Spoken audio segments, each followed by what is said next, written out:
There are 69 pregnant women in the state of Florida who are infected with the Zika virus.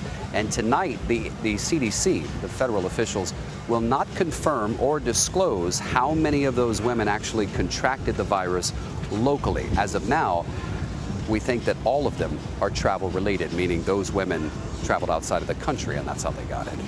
David, did you talk to some of those kids who are being told to wear long sleeves? The temperature is nearing the 100-degree mark there.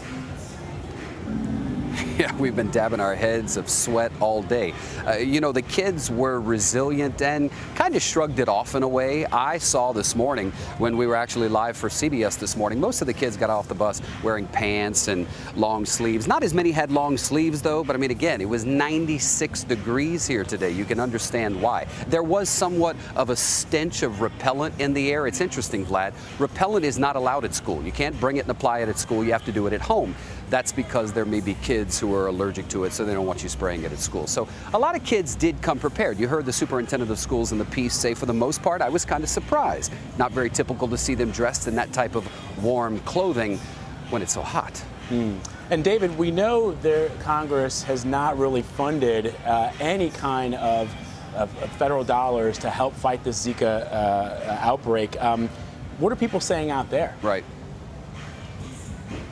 Well, if you talk to the state officials, they're furious. I don't know how many different ways the governor of Florida can say, I have asked the federal government, I have asked the president, I have asked Congress, I've asked anyone at the federal level to send me some money to help with Zika preparedness and mosquito spraying. The governor's authorized $26.2 million. He just gave another $5 million today just for Miami-Dade County.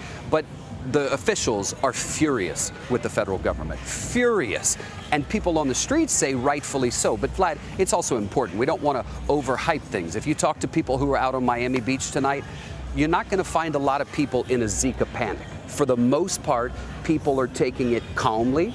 They've heard something about it. Some of them are following it quite closely.